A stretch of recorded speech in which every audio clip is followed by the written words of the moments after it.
Welcome to Coffee with the Sarlos. I'm Kelly. And I'm Karen. We are a mother-daughter duo of mediums, medical intuitives, psychics, and energy healers offering personal sessions to clients all over the world. And this is our podcast. Coffee with the Sarlos is a platform to share the remarkable experiences of our clients and the messages that are channeled for them from the spirit world. These stories will make you laugh, some will make you cry, and some are certain to be an absolute butt-kicking with love.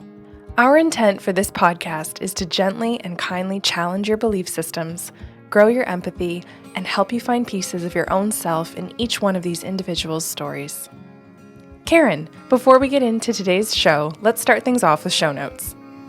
Yes, Kelly and I have personal practices channeling for local and international clients.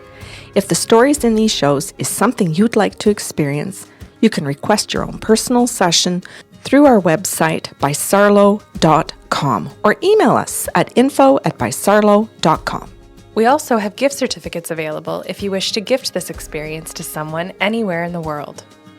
We have a second podcast series called Sips of Sanity. This series is your emotional and intuitive intelligence toolkit. We pick one topic every month and provide you with healthy tools for critical thinking and communication. This series airs the first week of every month. The first show in every series is free and can be found on our website, your favorite podcast platform, or YouTube. The remaining 4 shows can be found at patreon.com/bysarlo. Patreon is our membership portal with a ton of monthly benefits for those of you seeking to grow your emotional and intuitive intelligence. Karen has a personal blog that explores the beauty and importance of intuitive gifts. There is a question and answer segment that addresses listeners' questions. As we mentioned, you can find the complete Sips of Sanity series here, along with handy habit trackers and great reflective questions to help you get the most from the shows.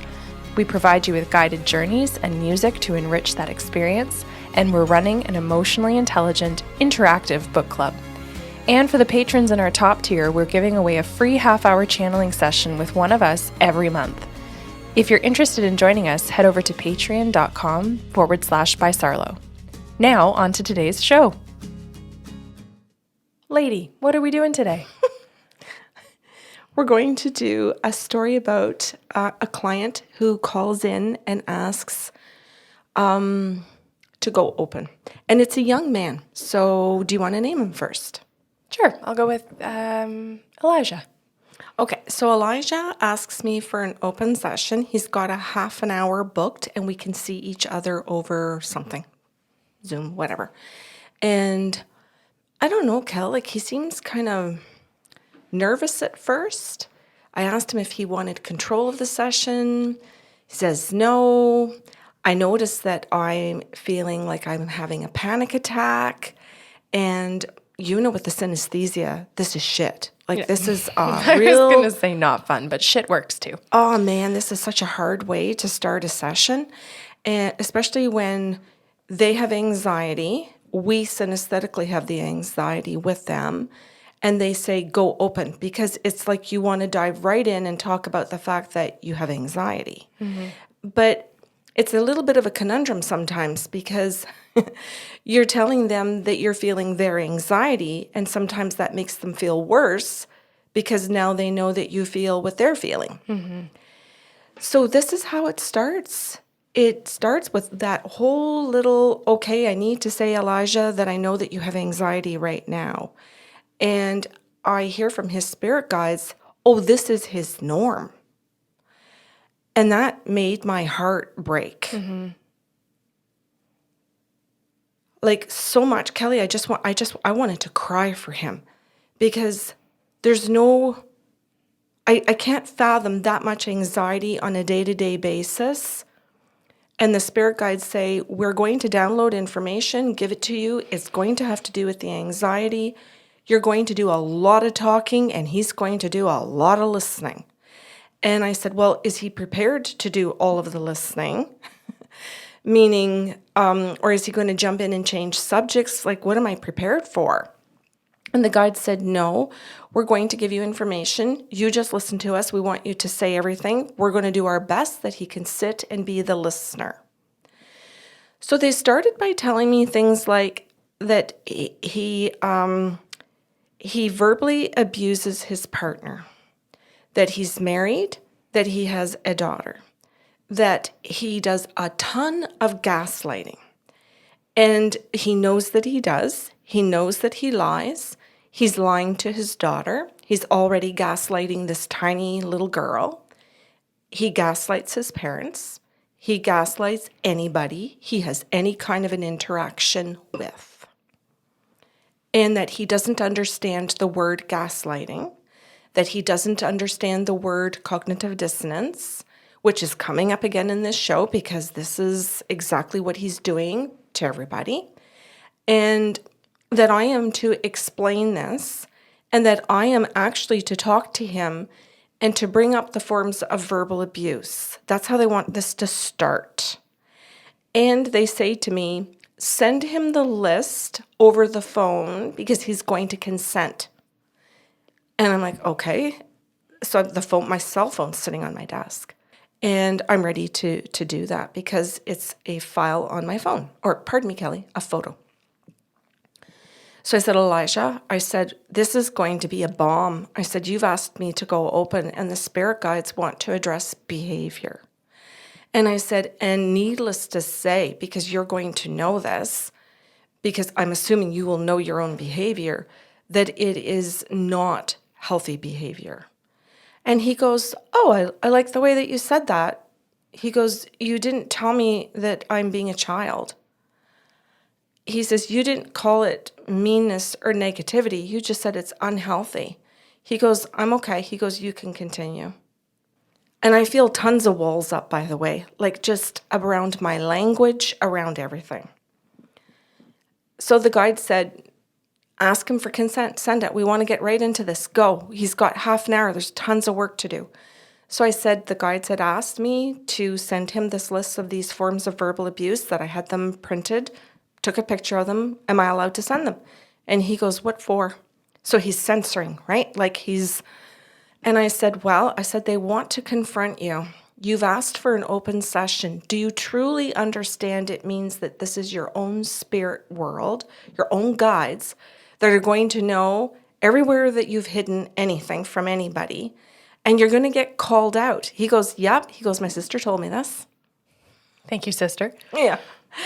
And he said, and she just asked me to kind of, hang in there, that this is going to be rough. It's not going to be like therapy. This isn't going to be about what I get to divulge in my own way, but that you're going to know more. You're going to know more about me than I will about myself, and that I won't be able to hide anything under a rock.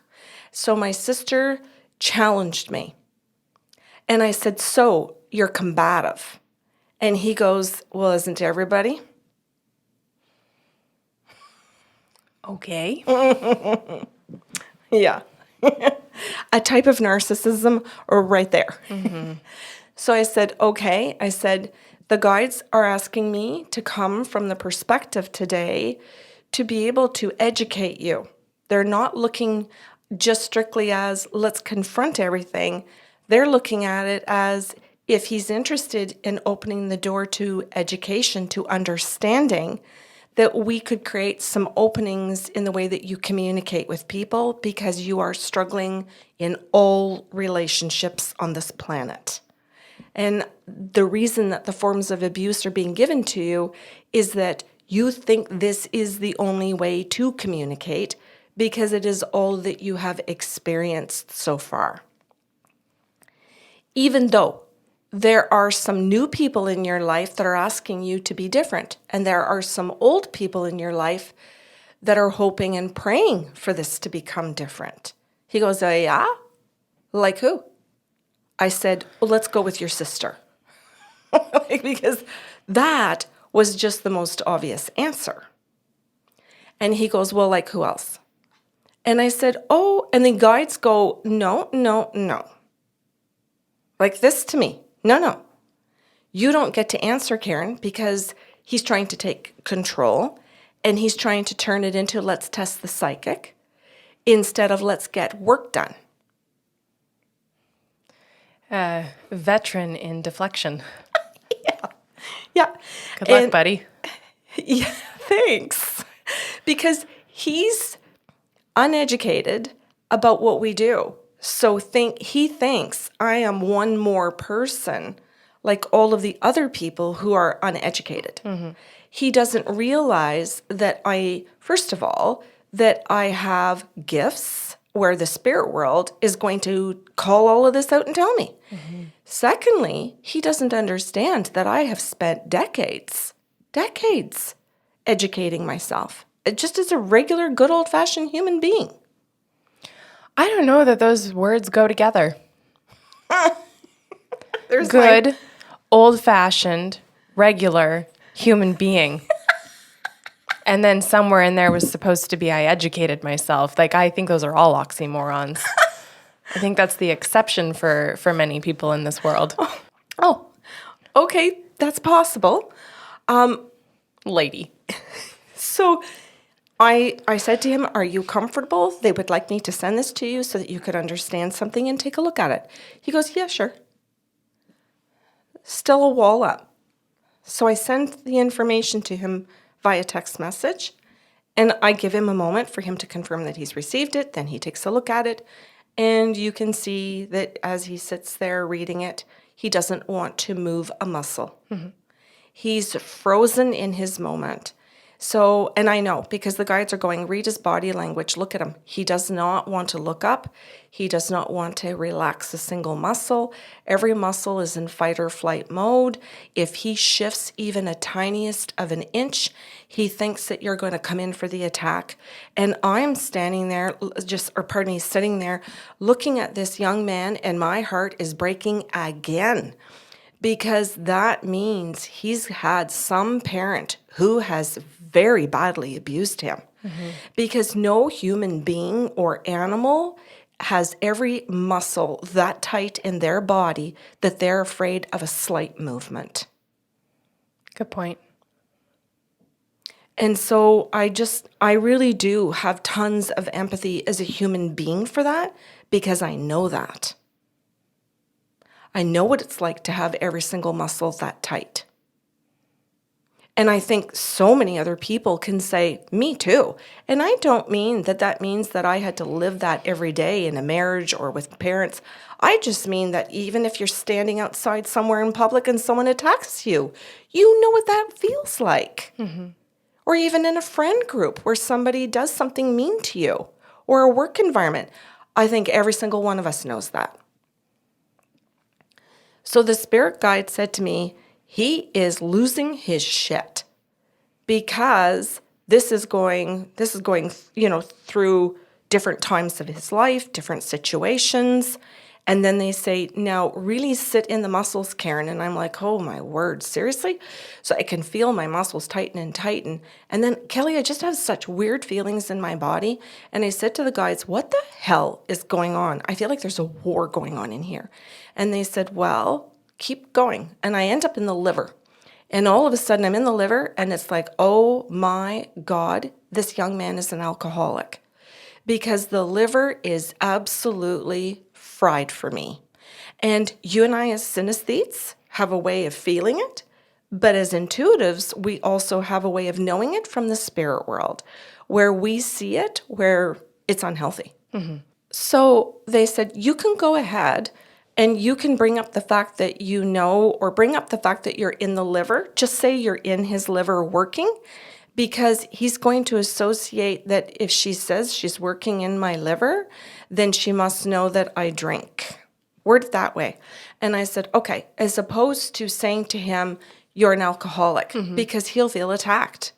And I mean, we already know what kind of emotional state he's in. So just tell him that you're going to do energy healing in the liver. And that energy healing means that it's love, and that the intention is to help him move through emotions. Anger in particular. And I said, okay, so I told him all of that. And he went, I'd really like that. Shoulders. First movement in his body. His shoulders moved up and down. And I was relieved, because it meant he was going to stay in the session. It meant like, okay, maybe she's not here to hurt me. So he's so guarded to see the very first instance that I might offend him, hurt him in any kind of way. And now he's looking at the 15 forms of abuse. So I took that as an opportunity and I said, I would like to tell you something. I know all of those 15 forms of abuse. I've read the book on that more than once, several times, currently starting it again, actually. I'd like you to know that I know when somebody's doing those things to me.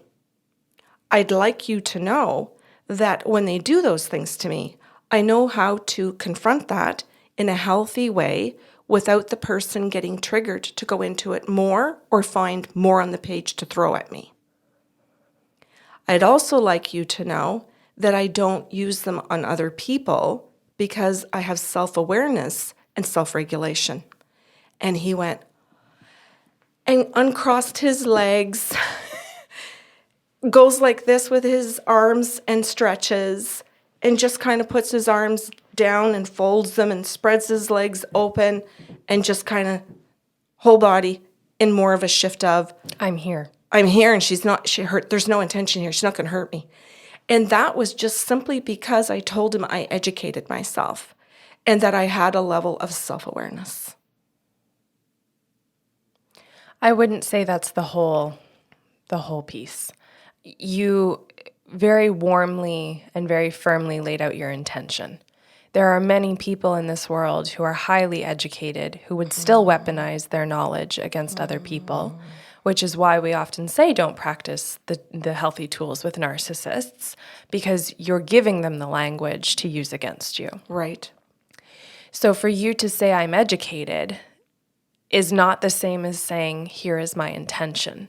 Right. I love it. Yeah, you did two distinctly different things, and both very necessary. It just points out to me how very much that intention just becomes part of who you are when you do it consistently. Thank you. I'm glad that you pointed it out to people, but when you started talking like that, I thought, oh, I missed that. But then it's like, oh, well, I missed it because I'm practicing it. And it's becoming routine now. Okay. Yeah, and I think, for many people who are calling a psychic for the very first time, they don't know to assume that our intention is this. They may think that, oh, they're just here to give me messages and they care or they don't care. Like, people are largely uneducated about our profession because there's so much inconsistency in our profession. Right. As a whole. Yeah. For people who are returning clients, and I was going to mention this actually when you started to open the show, is that when people come for the first time and they're nervous, that's a difficult situation. When people come back a second time and they have anxiety, they are more likely to actually sit there and go, okay, I'm really sorry, you're going to feel all of my anxiety today, but please go ahead, I'm ready. And they're actually more willing to divulge it and aware of how we have to process it as synesthetes, and are respectful to even offer the information, which is not necessary, but very kind and considerate, because they know our intention. Right.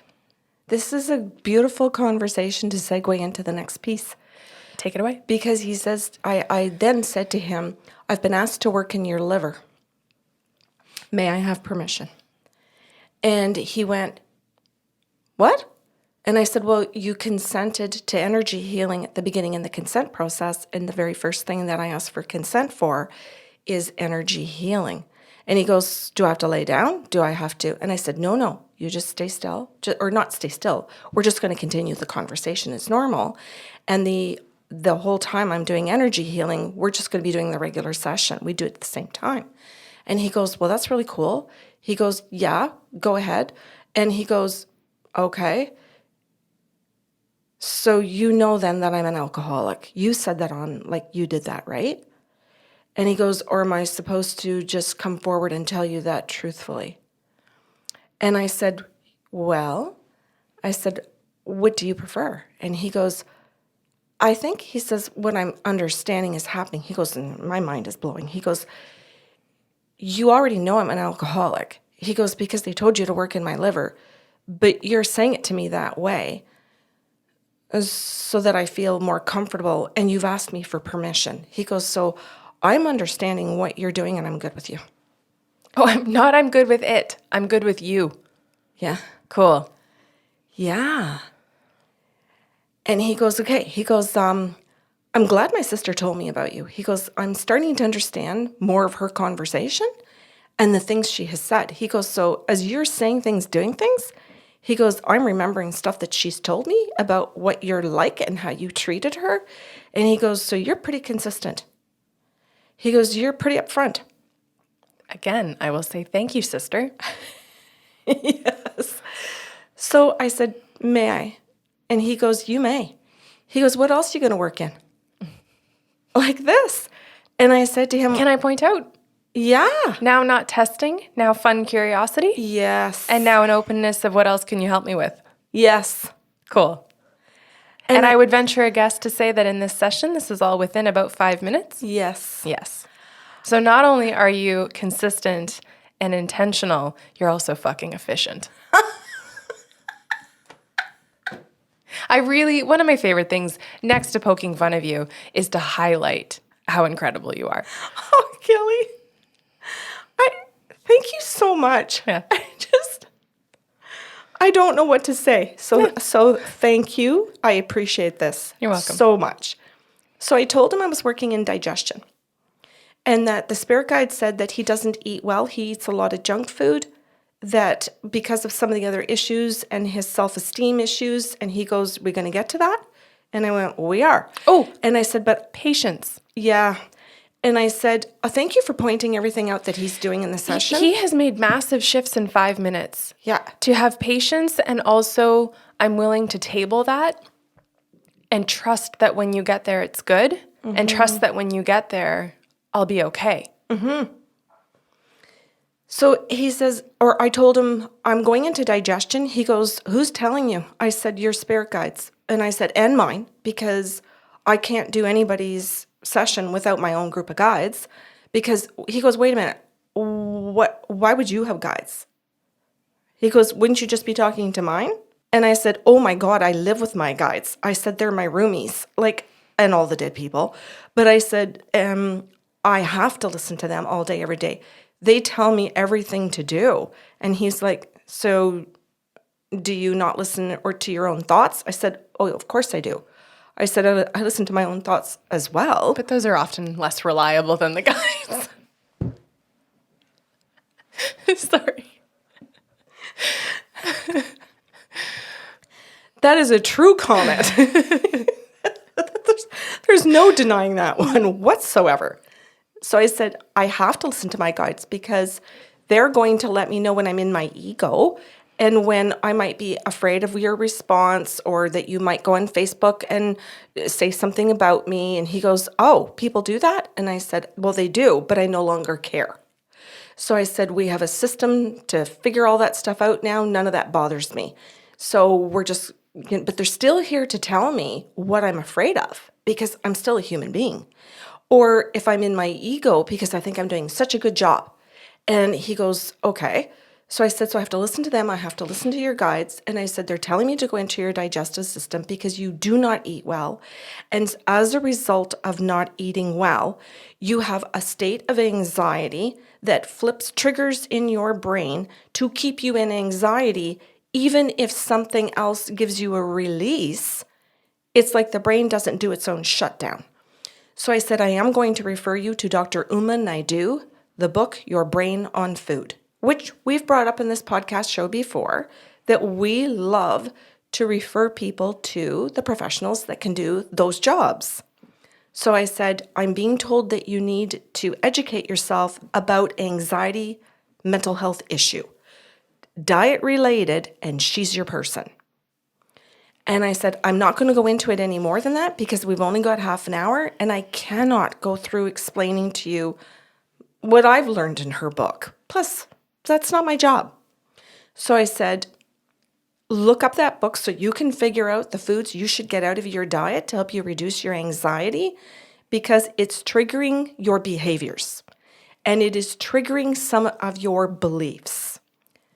And he goes, okay. He goes, this is true. I eat shit. He goes, I eat a lot of fast food. He goes, this is absolutely true about this. And I said, there's pop. I said, and with the alcohol, I said, and there's drug abuse. And he goes, what? And I said, there's also some drug abuse. And he goes, okay, that's fair.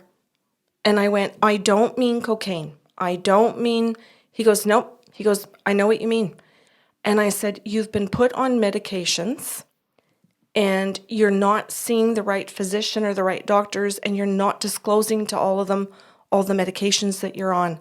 I said, I would suggest that you see somebody, and I don't know if I sent him in the right direction, Kelly, so my fingers are freaking crossed right now.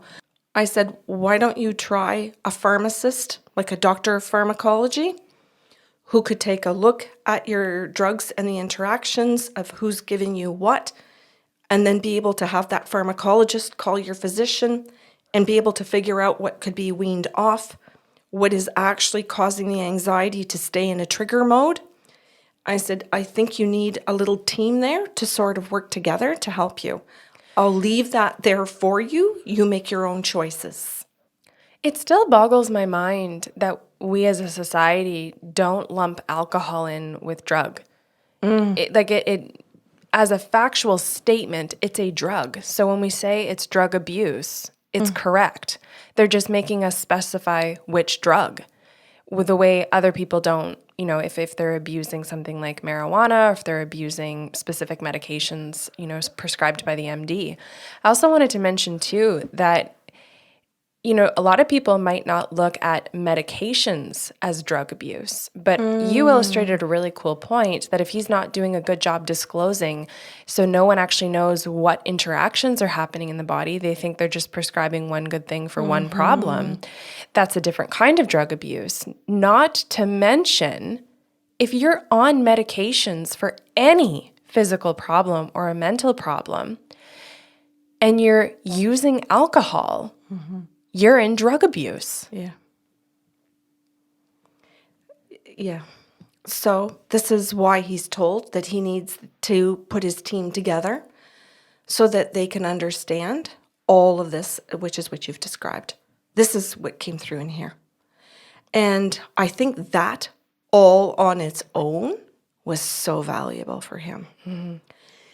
Then we talked a very little bit, Kelly, probably 5 to 7 minutes after that. We left that one be because I told him there was nothing else I could tell him, that he needed the professionals. And we had a little discussion as well because he thought, is Dr. Naidu going to help me with all that? And I said, no, that's a book reference. You probably can't even get in to see her. She's in the United States. She's at Harvard University. And then it was like, okay. So he really needed to know where to start. This is why his sister sent him, because he was at the point of knowing that he needed to start in a new direction. He needed the tools, and that's what she sent him for. And so this is what the guide said to me. We're giving you tools because that's what his sister said he needed today. And I'm like, so his session had so many tools in it. But we had to pull out what the problem was to prove to him that the guides were here and knew it and that they were telling it to me. So there still was proof, but it wasn't just the direct prove it that you're a psychic. Then the guides did a cycle back and said he's been gaslighting people. We'd like him to understand that everybody knows that he's a liar. Just tell him. Just tell him everybody knows. He's ready. So I said, Elijah, everybody knows you're a liar. Everybody knows that you gaslight them. Your little girl doesn't understand it, but she knows it. Feels it. Yeah. And he was like, what? And this is exactly where they started. Your little girl knows deep in her heart when daddy's lying. She knows when dad's not okay because she's that connected to you. She watches every move, every little thing about you is so big in her world. And at that point, he just slunk. And he put his hands over his eyes so that I couldn't see his face. And then I heard, hi, I'm his dad. I'm dead and I need to step in. And like powerful. Mm-hmm. And I went, okay, sure. If the guides are allowing you in, I'm assuming this is all going to be healthy. Go for it. And he went, I ruined him. I ruined him. I'm the one that did this. And he says, I want him to know I'm here. I want him to hear all of my apologies. He needs his dad right now, but he needs a better dad. He goes, Karen, I don't know how you're going to do this, but be better dad. And I'm like, oh, okay, all right. So I just squared up my shoulders. I know I'm not that big, but I'm trying. Not to mention you went diagonal. Well, I'm a little bit sore on this side today, but Okay. I said, Elijah, I said, I'm going to have to switch really quickly. I know you're feeling something. You can bury your head. I said, feel your feels, stay in your emotions. You're safe. And I said, but I'm going to shift. I said, your dad is here. I'm going into medium. I said, your dad says to tell you that he was a shit father, that he was, I was going to say SOB, and that he abused you in those 15 forms of verbal abuse. He did every single one of them. And he just kind of takes the paper in his hand. I still can't see his face. And he just kind of, I want to say waves it like he's letting me know, like, yeah, I know what you're talking about. And I said, your dad is not the same person now that he was when he was your dad on earth. Let's call him live dad. I have dead dad. Dead dad goes through a whole process on the other side of healing and of understanding everything he did to you and understanding how much it has destroyed your life and caused you to drink or influenced you to drink, has been a part of the way that you eat because you don't feel that you deserve the good food. So you eat the junky food. And you're looking for a quick fix to feel better, which is just something sweet or salty, as opposed to something nutritious. And I said, your dad understands that every decision that you've made in this lifetime comes from the fact of one single sentence. And he still isn't looking to me.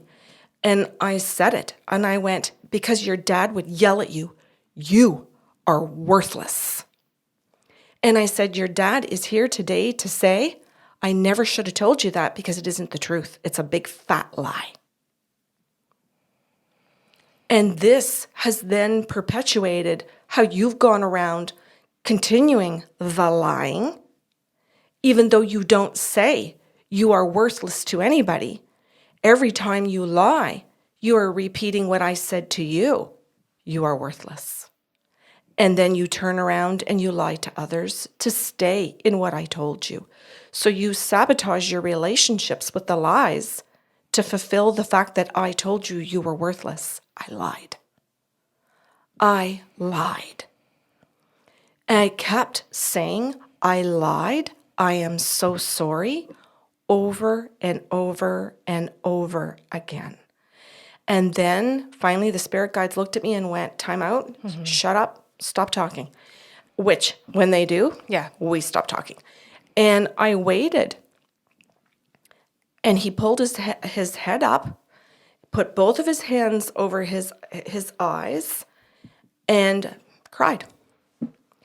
And I just sat. The guides just kept looking at me going, do not open your mouth. I didn't. I just waited. And in those moments, my choice is to do full-blown energy healing. Mm-hmm. And I think everybody everybody knows my favorite is alchemy. And that I go straight into alchemical healing because it is the one that has change. And I would say that people, I teach Reiki, I do all kinds of them. There just has been nothing quite like alchemy and shamanism to get the job done. Mm-hmm. And to get it done fast. So I just sat there and I just kept doing the energy work, and I'm looking at the clock going, okay, I'm near the end of my time. And what do I do? And the guide said, you will wait. And I'm like, okay, then I will wait. So I just sat and I waited for him, and he pulled his head up and moved his hands away, and he went, this is what I needed. He goes, this is it. He goes, you gave it to me. This is what I keep talking about in therapy.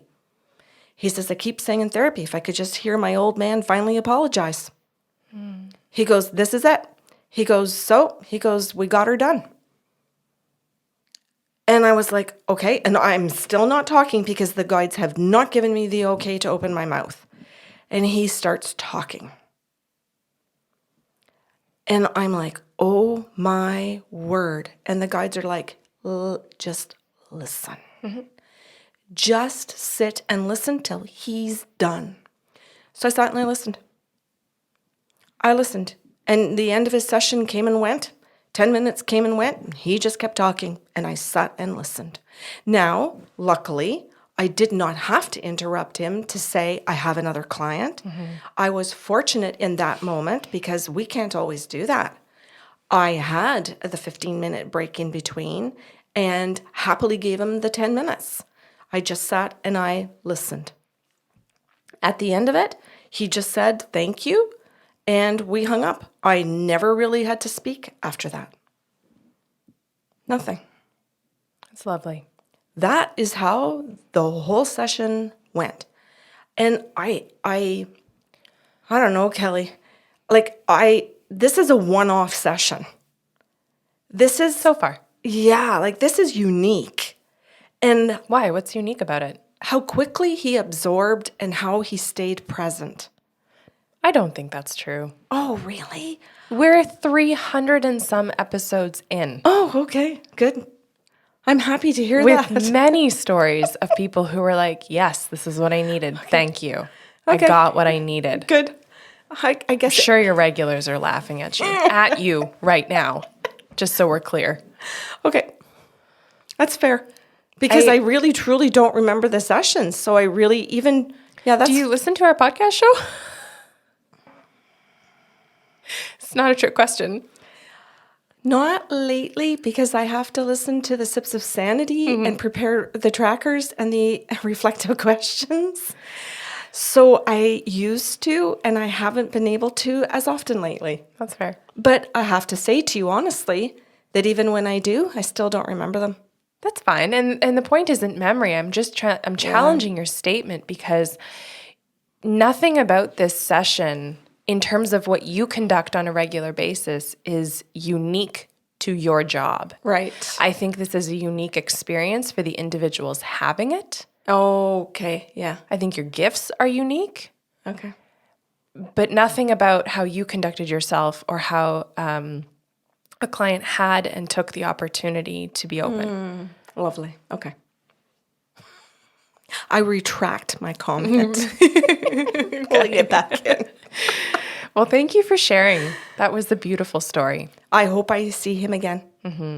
It's it's beautiful because after this many years doing this for the two of us, you and I have both been in this career long enough now that we have seen many clients many times, dozens and dozens and dozens of times now.